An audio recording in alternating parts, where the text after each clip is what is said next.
Hi, good evening. This is Ruchi. I welcome you all to my digital talk show, The Inner Symphony. So, as promised the last time, I'm back again with an interesting personality. He is an artist, a model, and a change maker. So, here for you, Mr. Vijay Bhaskar Yetepu. Hi, Vijay. Hi, Ruchi. Hi. How are you? Yeah, I'm doing good. How are you? I'm great. Thank you so much. I really wanted to thank you for agreeing to come on our show for our viewers. So, Vijay, why don't you introduce yourself? Who Vijay is, what he does? Right. Right. Hi, I'm Vijay Bhaskar and I'm the founder of a organization, We Change You. And I introduced my organization as true non-profit since it's been 10 years of our delivering change, but we still remain self-funded. There is no sponsorship, no project funding, nothing has been dependent on external funding except that few of our organization members has contributed within the organization and we've been running as a self-sustained model. And it's been a long journey. We started as a kind of non-profit as addressing health as our primary area. And we also do education and environmental activity beyond our health as a primary objective. Wow, that's so many things that you've been doing.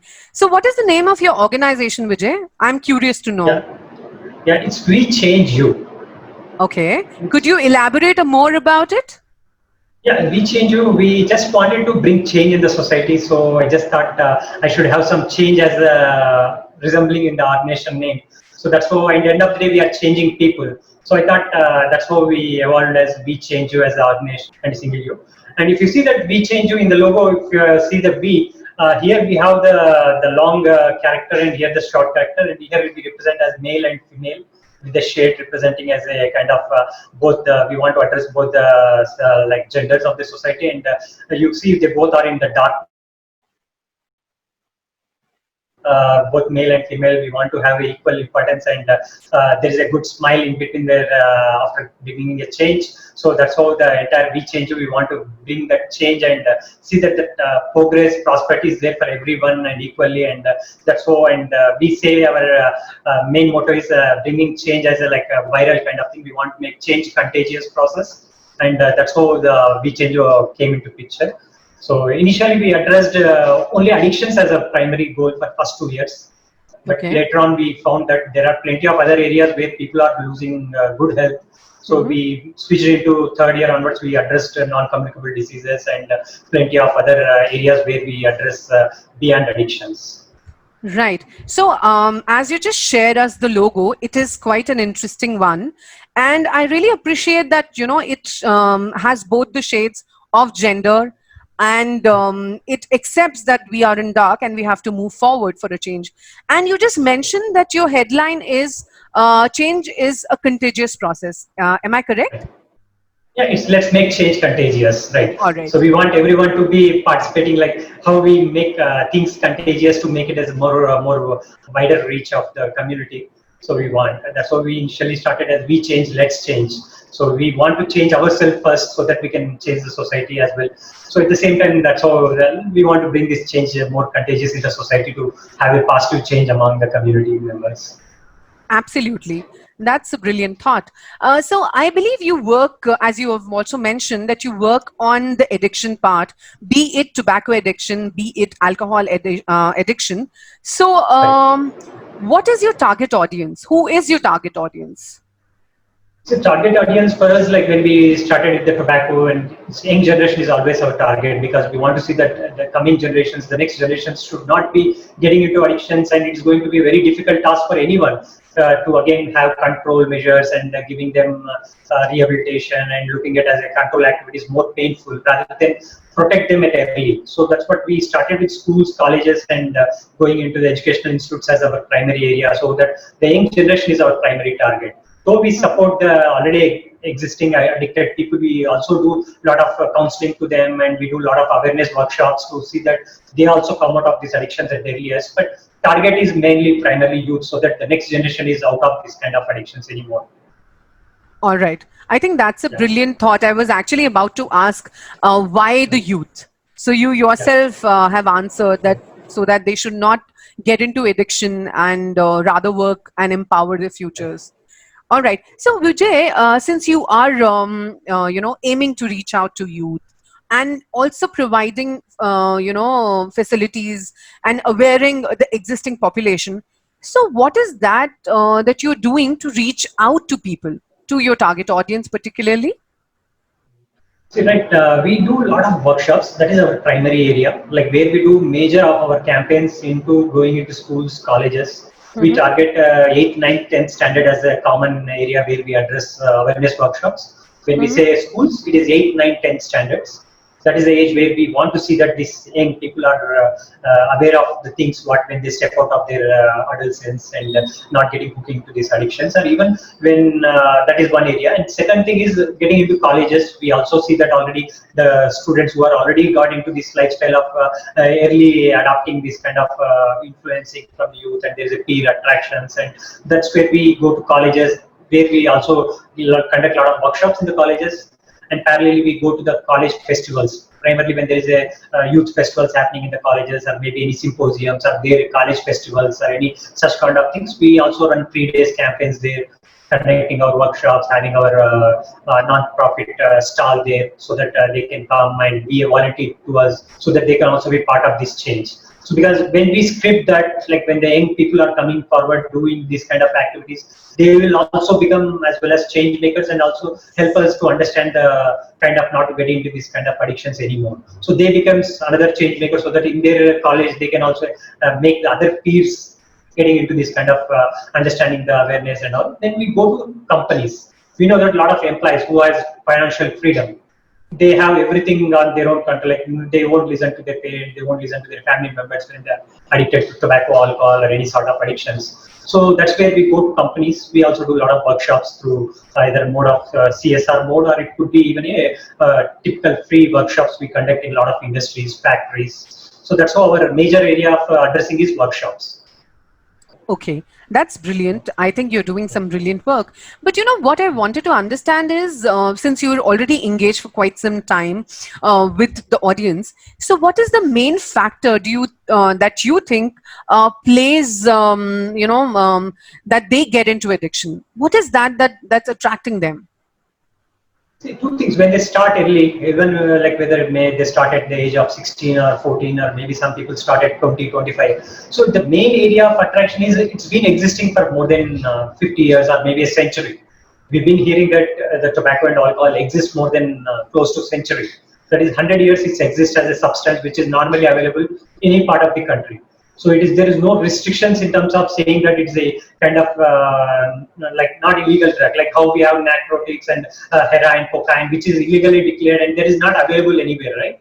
So until unless you have a kind of a reach of some particular section of people who do mafia underground team, where they have availability of like all banned drugs, like but whereas smoking, chewing tobacco, and pan masala, it could be alcohol in any form of alcohol, it's widely available everywhere. It is available next to your school, it's available next to your home, any hotel, any community you see, you have wide availability. So people Mm-hmm. take it as acceptable thing. So it is, they think that it is anything like anything consumable that is acceptable to the society.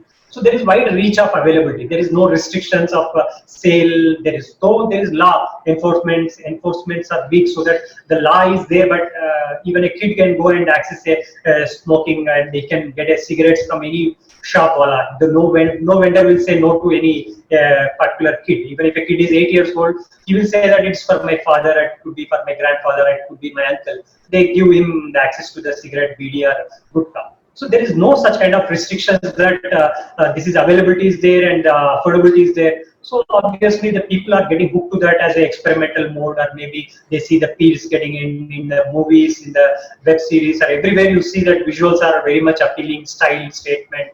For some people it is a style statement, like how Rajnikant does their favorite, Amitabh Bachchan has done earlier. So everybody does. So they take it as a kind of little more inspired or influenced by their way of acceptability. Even say when you say cricket sponsorship, we see a lot of sponsoring of Royal Challenge, Royal Stag cricket gear. They do a lot of surrogate marketing. So they all make it visible. Brand appearance is there so much that the companies, the tobacco and alcohol companies, lure the young generations through much of branding. So they brand it everywhere, including even where that doesn't have existence, they brand it in the kirana shops, in the supermarkets, everywhere on counter sales and everything. So they do a lot of attractive marketing. So that is where these people are hooking to that, and once they got hooked, and the industry survives for longer, right? They become their clients and customers, and they keep on having this addiction till they see their health is getting deteriorated, and one day they degrade to themselves and find some oral cancer, or it could be lung cancer, or it could be heart attack, or any other form of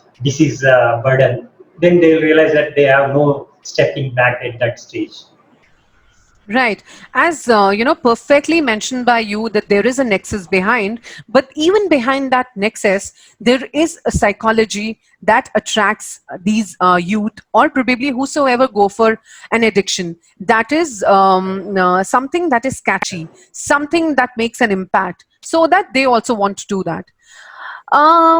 Yeah, so it's a deep issue, but I would like to know, since it's a deep rooted issue and there are many organizations who are working on this sector, so and there is a lot of government involvement as well, and from time to time we keep on hearing that government has come up with regulations and policies. So is that not making any impact? Surely there are making, like when we see the government policies, like earlier we had public smoking everywhere in the bus stops, railway stations, in the aeroplane. Even there was, I remember that there were people smoking in the aeroplane. Now see, at least in our generation, we never seen people smoking in airplane because it's banned some time back. And later we saw even in 2000, early 2009-7, we had that rule of public smoking is banned in the country, where across India we don't see people smoking, at least in railway station or inside the railways or bus traveling or even in public commuting mode. But at least whatever there still there is a public smoking there. In spite of there is so much of public smoking is banned, and a lot of things, rules are there, but still people smoke in bus stops, people smoke in public gatherings. There are some things where enforcement is not that to the level of the things where we can control to that much of to the ground level. But certainly these some policies has cut down to some percentage, maybe a 10-20%, but still there is a lot work to do from government. And even see, when we see in theaters, when we see earlier there is to be no scrolling is to come, like when there is a screen frame is there where the hero smokes or a villain smokes, we can see a scrolling coming in the lower third saying that smoking is injurious to health and it may cause cancers, like that. And even beginning of the movie we are seeing that couple of tobacco advertisements, like anti-tobacco ads campaigns are run. But in spite of that, there is still freedom of expressions for the directors. They are coming with more and more visuals coming with the thing. They also got some freedom, little more extra freedom, that they are putting more, instead of earlier we used to have 5 minutes content, now we are getting 20 minutes content in the movie, where they are, that is also increased. So there is policies, but the policies are coming to the level of advantage for the filmmakers or maybe the advertisers, maybe the tobacco industry or alcohol industry, where earlier the hero smokes, now heroine smokes. There is a lot of scenes involved in pubs and culture of where they want to bring the gender. Also, there is a limitation that we have some traditional aspects of less female smokers in our country. But that also the industry has taken advantage that because of this more new policies, they also got a little more freedom of playing around with a lot of lower third messages, and asking a lot of content is being produced for attracting the smokers, and then alcoholic activities and all being increased in terms of screen scrolling and all that. So there is both ways. The government is coming with like pack warnings. When we see earlier cigarette packs used to have only small warning, but now we see almost 85% of the pack is covered with warning symbols. So there are plenty of things which government is also trying to explore and come up with more control activities. But things are becoming both ways. That is also still the control activities are not to that extent of where we can see that major change is happening in the community to come up with controlling to the maximum level. Right. And I think we as a country, a vast country, right? So it would certainly need some time to bring about the complete change. And people like you who have come forward to bring that change in the society will certainly make the difference. So on that very note, I want to know what is that you do differently to make it count, to make a difference. See, when we wanted to step into this, we know that there are several organizations working in this, and it's been more than a 50 years journey by then. But the organizations who are fighting for against tobacco addictions or alcohol addictions or any sort of addictions. So we wanted to come out because being an electronic graduate, I know that I'm not from a health professional, and none of our organization members are from health background. So it was a good challenge for us to explore new ways of making difference, right? When we are not from health professionals, we are nowhere into secession, we are nowhere into professional clinical advisors, or maybe we are not in a way of rehabilitation of pure clinical trials and all. There's no scientific evidence-based thing. So we want to see how we can play an edge in terms of controlling. So we came up with innovative and creative ideas. So our campaigns target the young generations to know that tobacco is not about health issue. We made that very clear to the people whenever we come out with our workshops. We say that tobacco is more than health, it's a concern of environment. We attach to the people that tobacco is not just health, it's an economical burden to the country, it is an environmental burden to the society. So we mapped those things with a more creative images. We brought people to understand that if somebody smokes, he's not only spoiling his health, is filing secondhand smoke, which is also environmental toxic releases of gases from the smoke. And when somebody chews tobacco and spits, there is a possibility of disease spread through spitting. That's what we can see today when we relate to the COVID. There was early ban of chewing tobacco in across country because COVID can spread faster when somebody chews tobacco and spreads, and it is a disease burden guy, and that guy can spread a vast number of people in the community. So that's how it is, like we connected that it's not about individual problem. Tobacco or alcohol is not individual, it is affecting society at large. That's how our innovative creative posters, we designed a lot of creative posters so that people can come and understand that health is not the only area, it is about environment. Because today, if you understand, a lot of young generation is more attached towards sustainable living, more attached towards environmental problems, because that's why we see a lot of climate change activists are younger generation people. So when you attach the tobacco as behind health, it is about environmental. A lot of people also come and support you as a volunteering activities. They say that when they are following about tobacco control, they also feel that we are not just doing tobacco control as an individual health, we are also contributing to the larger community as a edge towards giving this creative and innovative campaigns as a way forward for our having an edge and seeing that control results.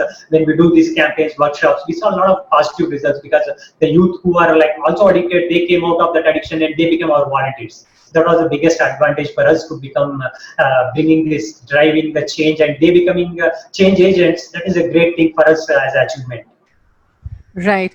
I think that's a brilliant mechanism that you have set. However, I just wanted to know that do you have any transformational stories to share with our viewers? Maybe they would be more interested to know about these stories. In 2009, I made as a smoker as an idiot. That is not the way, but I made it as like idiot is like I made I as a smoking thing. So that is where I got idiot as an idea, and alcohol guy with a U as a alcohol glass, and I made a stupid statement. So like he's a stupid kind of thing, and the other guy is who spits everywhere, and I made it as full. So that single cigarette as stands as I as a cigarette idiot, and U as in the stupid. I made it as a glass of wine or whiskey, and then full as with Z. Two O's as a spitting kind of thing. So these three people think that everything is fine with them. Their only problem is society is a problem. They want to go ahead with it. These kind of things made me that, so it is not about their problem, it's about the entire, they think that the society is wrong, they are right. So that's where I got the idea that, and later when I presented this paper, it got first selected in the National Conference on Tobacco and Health in Tata Memorial Hospital in Mumbai. That was my success story where it started with. And when I presented that idiot stupid fool, a lot of feedback came. A lot of people and a lot of mentors told me that that is not the way to go forward.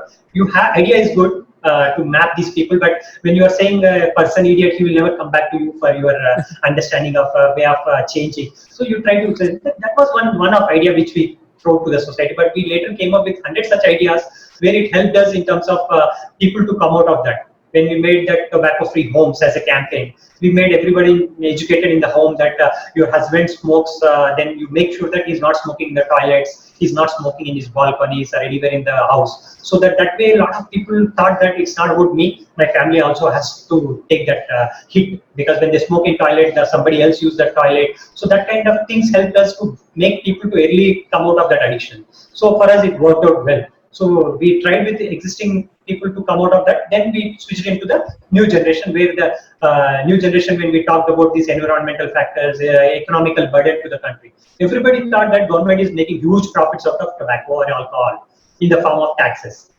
That may be true in the alcohol thing, but in tobacco, government is actually making losses because of when they have to treat the patients when they come to the hospital, government hospital, they have to spend more money than earning for their curing of diseases.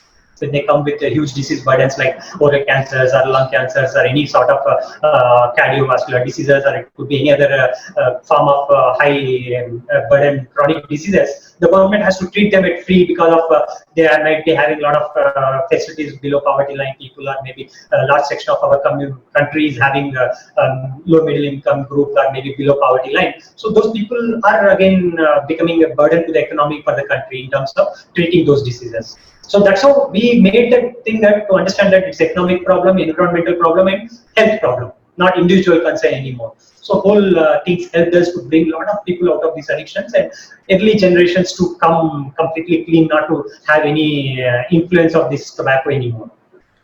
Absolutely. I think there was a lot of brainstorming that has gone in it, lot of effort that has gone in it.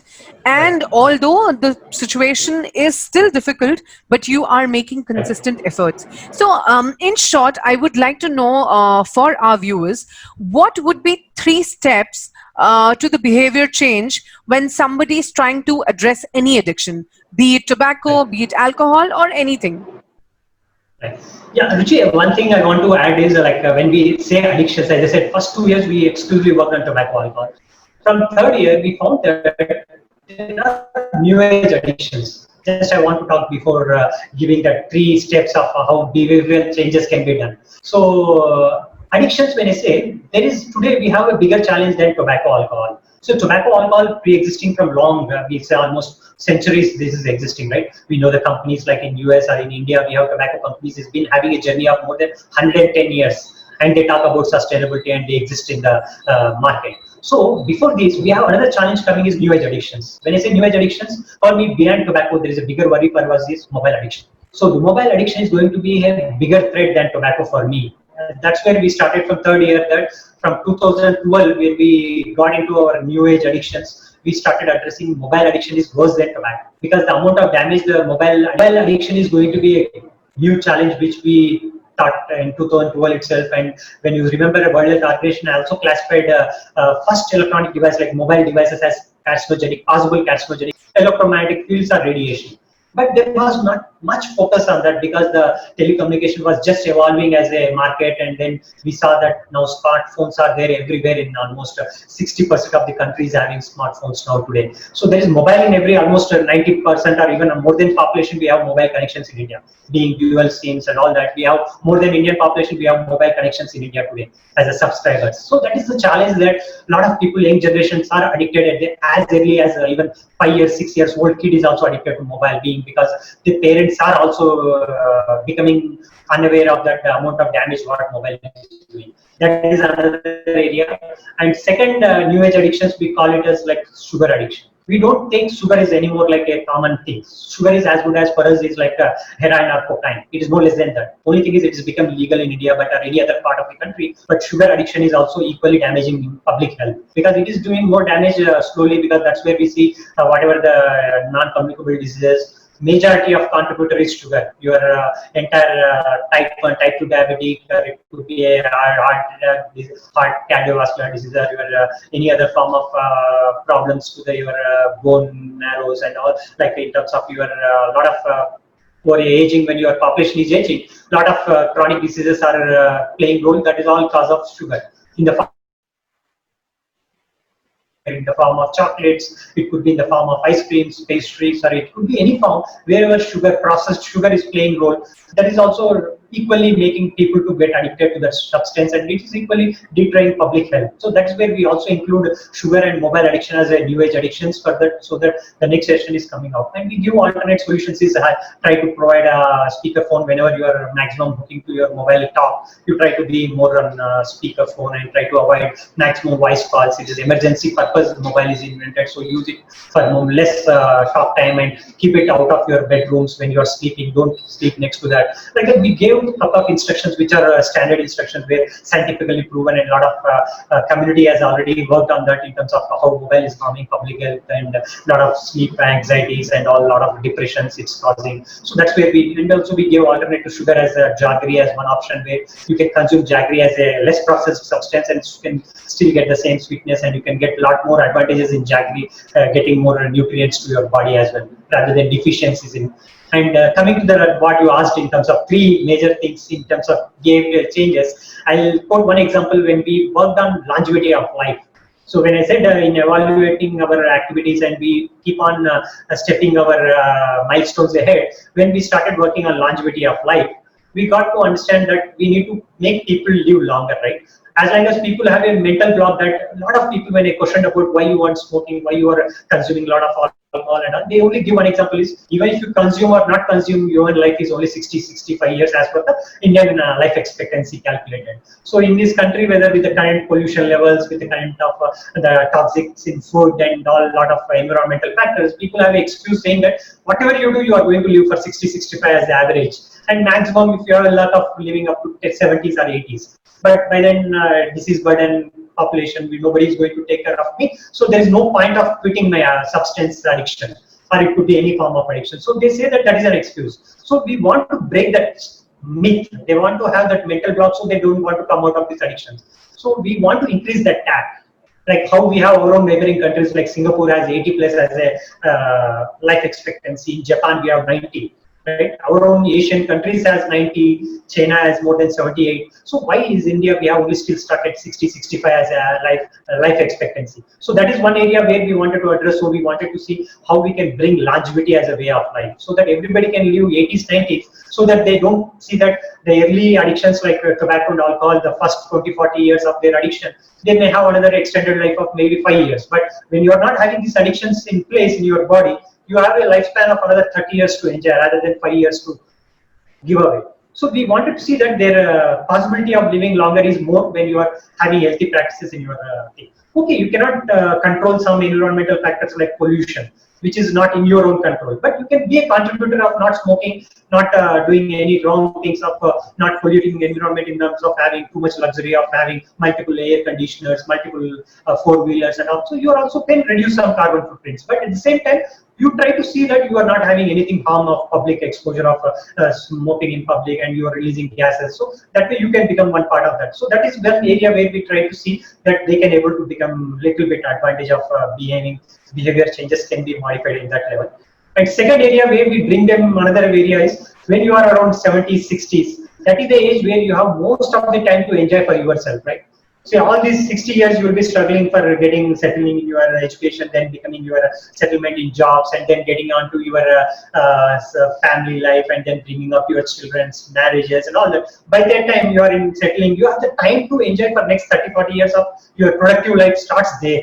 I see that is the time where you can have more time for yourself and contributing your experience to the global perspective in any form. So that's where we try to change that thing. And people who are already into, like say, some people say I'm type 2 diabetic, but I don't want to give up a sugar as addiction. So we tell them that if you are not doing that, you are passing that same culture to your kids or your next generations. That's how it is. We try to say all these three elements. We included that your behavioral changes of how to not to get into addictions, then more people years of extended life, you are not getting into this into these substances anymore. So that's why we try to see that longevity let become like everybody can live longer. That is there. And that's how we started giving that change in the society. Yeah. Wow, that's quite interesting, and I think you're doing many things. Right. And on that very note, could you just share percentage of people who could actually undergo this behavioral change, maybe for the audience? Right. See, when we address these things as in college, like when I say college, there is a participants of around 150 participants who hear our workshop. Our workshop runs for 90 minutes. We give 90 minutes awareness session.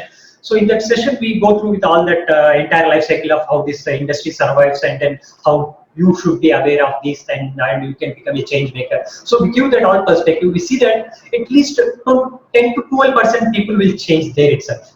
In that session itself, we see 10 to 12% people changing.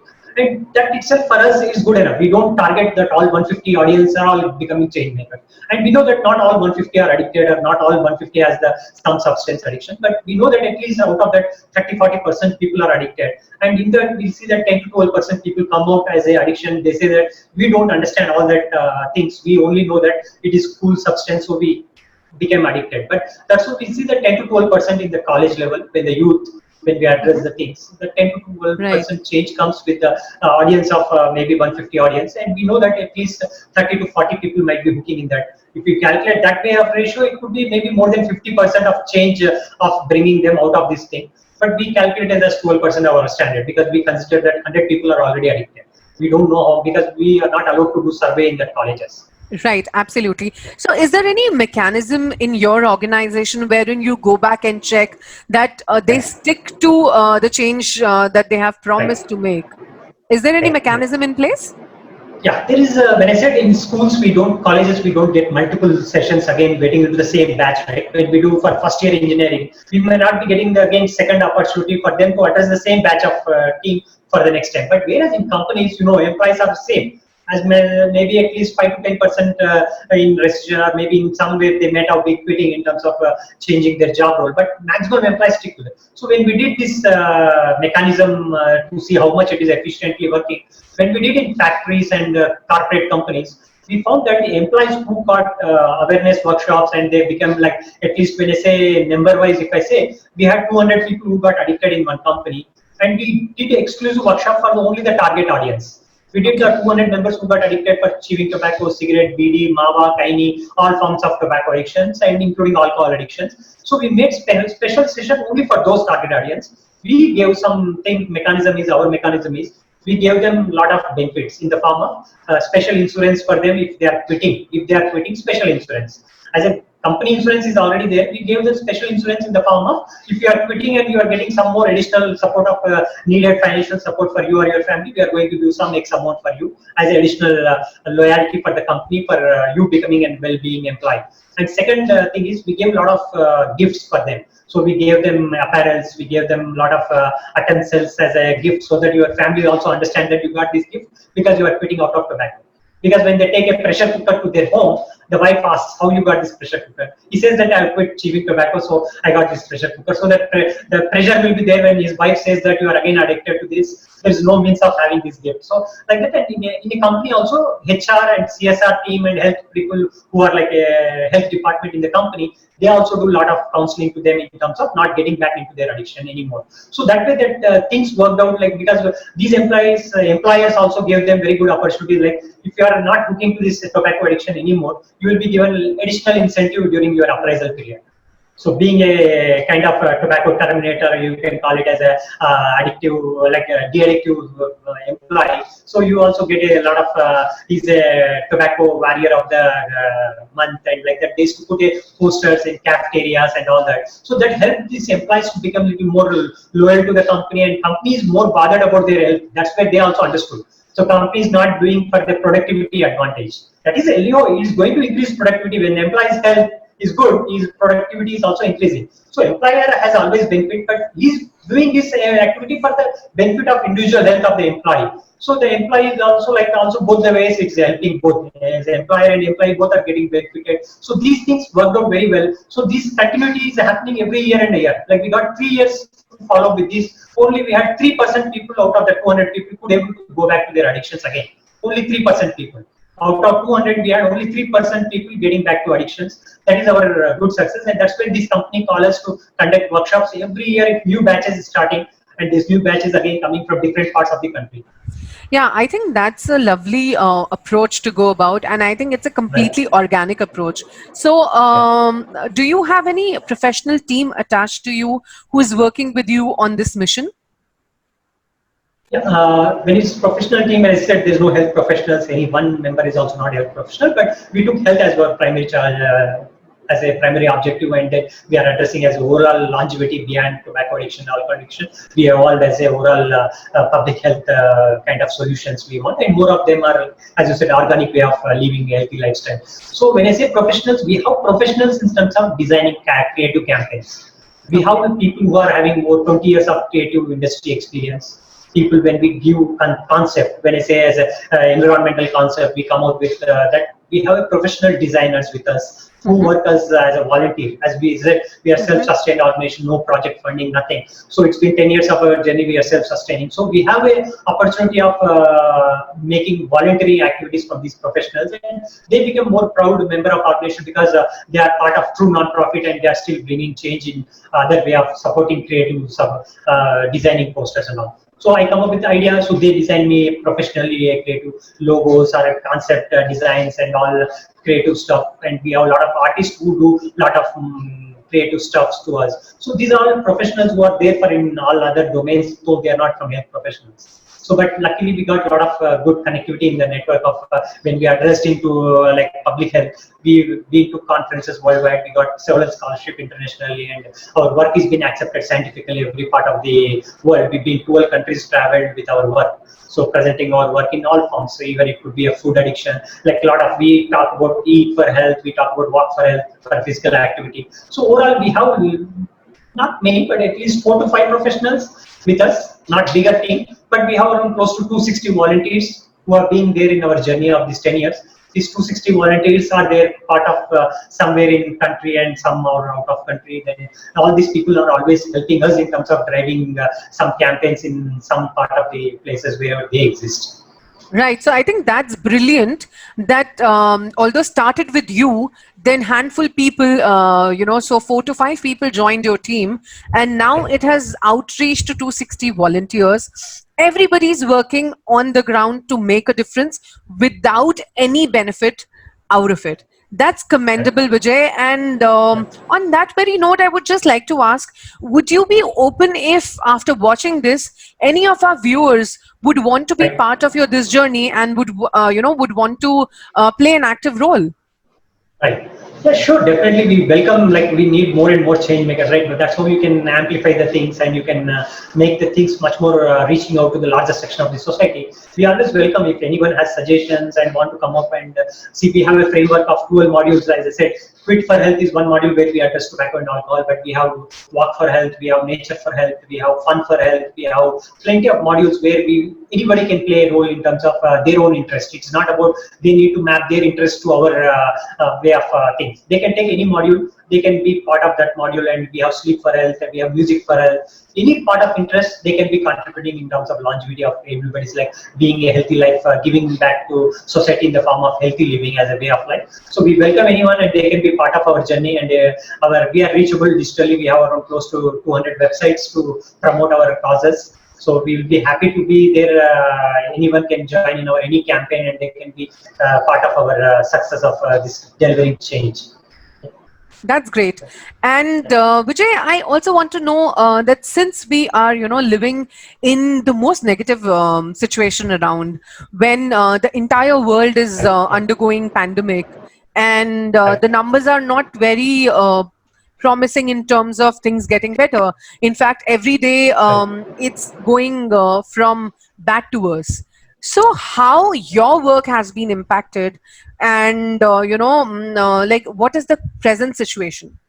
Things are alarming every day by day. Things are not in our control, or even things are not really getting into constant, or even we are not seeing downward growth of the pandemic. The pandemic is becoming more and more stronger. As I say here, people thought it will become weaker, but it's becoming stronger. And we have another thing is this season, right? The monsoon is going to be much more getting wider section of community is getting affected now. And thing is like, yeah, definitely our work, as I said, I cannot go to colleges, schools anymore, and we cannot conduct any workshops as again, it's a public gathering, right? So there is a lot of people are not even getting outside markets the way people are 10, 12 crowd. So we always do a minimum crowd of 100 or 200. So that is definitely is a challenge for us as well to do conducting workshops anymore in the ground. So no colleges, workshops, no universities, no public offices or any places we cannot do any more workshops. So definitely it's impacting our functioning. And even for me, it's much another bigger challenge is like I was about to start my own workshops in the form of rather than going to the companies, we thought of inviting the employees from different companies and be part of our workshops. And we took a large office of close to 4,000 square feet, and we thought of accommodating 150 people in one single session, and we wanted to do this every month, 2, 3 sessions to the common public. That's what the plan was. Our things went on till March. Everything was planned, and in April was our first workshop. On April 11th was our inaugural signature workshop called One Day for Health. That was our workshop name was, and that's how it got impacted. Definitely, that has killed our further activities. The pandemic has definitely gave a halt to our progress. But it doesn't, like, we have to go with the flow, right? It's nothing like it's world is rebooted with this pandemic. It's like we, rather than thinking about negative, it is an opportunity. We should think about new opportunity. We take it as a positive. We should think that this is another opportunity where you can evolve yourself as a much more innovative way. This gives a little more challenging way of moving forward. Rather than the conventional, you should think unconventional. Now you should be more. You should find some edge now. Now everybody is new. With this current new normal, everybody is new. So you have more opportunities rather than degrading your ideas and thinking that I planned that didn't work. That doesn't mean it is new opportunity for you, that the new world is opened up. You have everything is new. You can do any new approach will work. So you should think that there is more new opportunities coming now. This is going to be another great opportunity. You should thank the pandemic that this has opened up as a new world again, right? We are now, should call it as world 2.0 or something like that. When we say too much of activities, right? We say 2.0 for everything. So we also should say this is also 2.0 world. So we should reboot ourselves and think about something more innovative way to come forward and fight your own battle, or maybe come much more successor in market, right? Absolutely, and I believe it is very, very important that we try squeezing out the positives in the most negative situation. So this pandemic is no exception. So Vijay, on that very note, although we have been having an interesting conversation, and I think I would like to have another series of discussion with you. So before moving on to further discussions in our next episode, I would like to ask you, is there any message that you would want to give your viewers, or with respect to your way forward, or anything that you would want to share? Definitely, thanks for being making me as a part of this your symphony, inner symphony, because this will help. Definitely, I understand that we as a organization, we never being too much of marketed ourselves. We are completely a silent goers in the society. Like, we never give single paper statement or anything. But definitely, when things like people like you are bringing us our stories back to the again to wider section of audience, definitely it will inspire few people to understand that change can be done by anything. It's not that you are not in a health department, you cannot address the health thing. Anybody can become anything, change makers in the society. There are plenty of people who are doing in their own way great things here and there in the society. So what best, my suggestion would be like, don't restrict yourself in your own domain. The world has so many things to explore, right? You have plenty of things every day. If you try to take new challenge, there may be possibility that you can do a lot better job in that role rather than sticking to your regular conventional job, or maybe your regular routine way of, maybe you are good in any profession. If you are sticking to that profession, you are doing a regular conventional thing for whole life. Rather than try to do some new areas of experimenting, and you have opportunities more bringing more and more possible way of working in larger section, rather than limiting your life. You have a limitless opportunities when you are exploring new things. So that would be my suggestion. And don't restrict that I have to do these things when I'm settled everything. Like, people have, when I try to do these things, a lot of people asked me that when you don't have fundraising activities, you don't have donations acceptancy, why are you doing this? Why are you burning your pockets, and why are you making your family suffer? So my suggestion was, like, if you want to do all these things in later stage of your life, like after retirement or after, you won't be having the same energies by then. By then, when you are 80 or 60 or 70, you want to do a lot of things for society, you will be having your own burden of health. You have a burden of your own thing, and you won't be having the energies to execute anymore with your creative thoughts. So this is the time, as early as you start, you are more successful, right? You need not to change the entire world, right? Do it bits and parts in your own way, in your own local community. That slowly becomes a little more wider aspects of bringing larger section of society. You can address a little later stage, but start somewhere, instigate that change, bring that fire somewhere, so that automatically that lasts for longer. That was a powerful message, Vijay, and I completely agree to you that let's not wait for that one fine day to make that difference. Create that difference from where you are.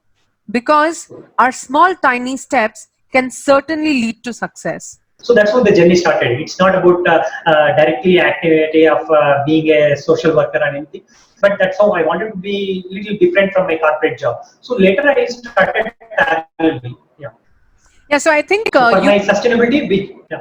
Go ahead. Go ahead. Yeah, so I think you, in fact, are an example of the change maker who did not even wait for an opportunity to register the organization, but started the work way ahead and Right. explored, sailed through, navigated through things, and reached where you are. So, on that note, do you have any failures or regrets that you'd like to share with our viewers? Right. Yeah, definitely there will be like every time, every single day is a challenge. If you have to consider in social work, you cannot relax any day. It is like every day you have to be in a kind of mode of taking, accepting challenges. And we see initially when we started our activities, there may be tough to get your volunteers because you're not paying anything to volunteers. It's tough to get volunteers in initial stage. You can't expect people to come and be your wings, right? In initial stage, so they cannot be your supporting arms. So it is difficult initial stage. It's always going to be a tough task. So, but we need to once get out of that. It's like people will be thronging to come to you. Once they know that you are making some considerable change, people will come forward to accept you, like saying that I will be part of your success story and I want to be. So that is the initial stage. We have challenges like failures are like that as usual. Like when we are limited to financial, some members of the organizations always will not show interest, right? Obviously, when we are not working for donations, we are not raising any fund for organization. So definitely some organization members may not be showing interest because of we are not having enough self-sustained financial support, so we cannot go bigger way of forward. So that was a challenge initially, but slowly went on. Like it's proved that after 2 3 years we thought of accepting donations, but when things are going on and we saw a lot of acceptance from the community side, scientifically we have been accepted everywhere, and a lot of conferences are inviting us to give talks, presenting our papers, and we saw that everything is happening. Funding is the only thing which is not going to hinder your change restrictions. So we thought everything is happening. So that's where we restricted ourselves. Not I think that was always becoming a problem for us, because when you don't have financial support, it's always your campaigns, whether whatever your creative projects or your innovative projects need some fuel in the form of financial support. So that was always remained a challenge, but we always wanted to be little self-sufficient and self-sustained. We went on to doing CSR activities. CSR again in the form of per day CSR. Usually CSR projects are like long-term projects, maybe 6 months, 1 year. But we always did unconventional. We do CSR for 1 day, we do CSR for 1 week, we do CSR for 10 days as well. We charge only for the 10 days, so that we are not accepting any additional rupee out of your fund. So we do for that day, whatever we do the task, we collect the money for that day.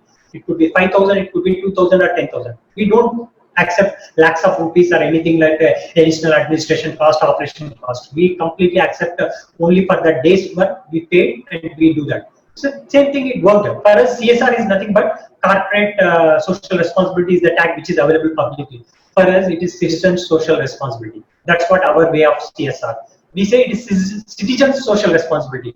It is not that only corporates can do that. Every individual citizens can be a part of social responsibility. That is made us being more getting success in early stages, and that's how it was curbing our failures. That was the only success where we could see that. And second thing was definitely when you are running this kind of show with your own pocket activities, like your own out of the pocket investment, there may be different challenges within your families, within your financial limitations. There is completely you have to compromise on your some certain areas of luxuries. You cannot afford to way of living what anybody else is living. You cannot afford to have your backup of assets for your family, or maybe securing your financial stability and all. So that is always I consider it as failure, because I cannot think of running an organization by donations and I can run with that money and family, right? I cannot think of even today.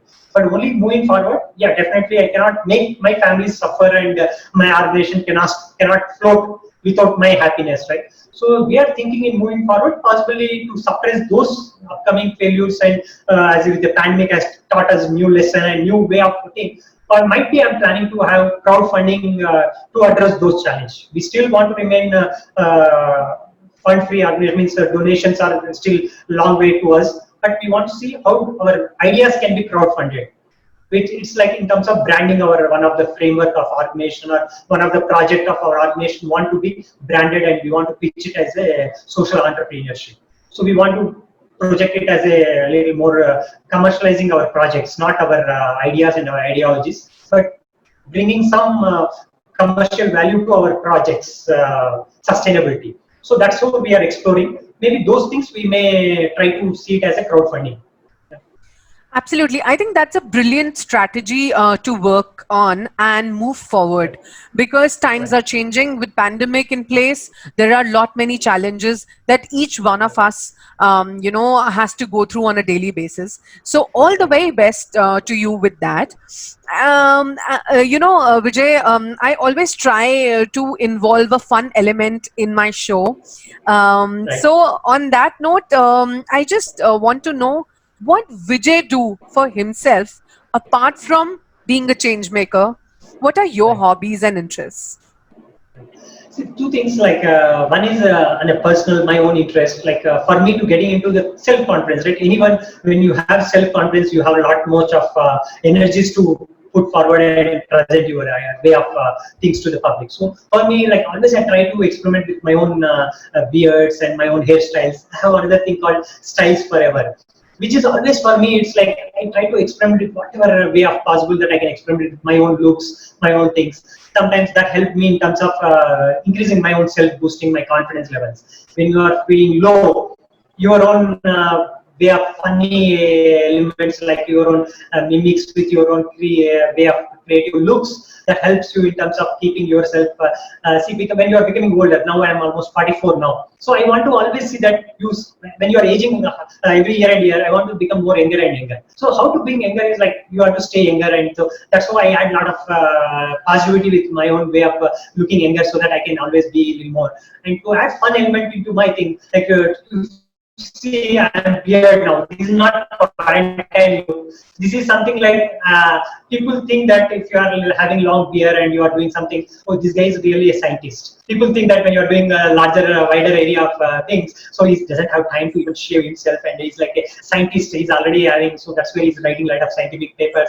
So how we had earlier, scientists used to be like this, right? So people think that you're also a little more of a scientist kind of. So I'm not scientist, I'm not done any kind of PhD or anything, but in my own fame, like in my own way of thinking, people have accepted my scientific papers worldwide. So I feel that okay, that also gives a little more. And in my workshop, I had small things to share. When I go with different beards and different hairstyles, a lot of people after the session, they used to gather me, a lot of ladies, when I do Mahila Mandal, like Mahila group, there will be a separate session for Mahila group. They came together and they asked me, what is the reason that you are having different beards and different hairstyle altogether? Then they asked, is there any health benefits associated if you have this kind of beards and this kind of style of hairstyle? So they thought they will implement that things at their home with their husbands. So I said, there is nothing, it will only keeps little looks, younger looks, so that I can attach to the younger generations much more. Because if a 44 years old guy goes and he's saying that they are thinking it's a lecture. If I go to a college, if I go with a boring look and the typical suit and all that, they think that this guy came another lecture. So I don't make things fall into that line. So I go with this kind of different, every time when I go to the same company also, they think that last time this guy was different and this time this. So that change is there in my looks as well. So I bring that element of change everywhere. Oh, that's brilliant. In fact, I think even I never thought that you can experiment so much with your looks and try to bring that image to your audience, to your collaborators. So that's a Right. brilliant thought. And it not only makes you look younger, it makes you, in fact, your audience also, makes them feel that you're evolving with time, which is certainly very, very important when we are talking about change, because I believe change is the only dynamic process. So, do you like books? Are you fond of books? I have a habit of collecting books, but I never read other than cover page and index page. I never go third page. So I just feel that with the cover page, I can grab everything.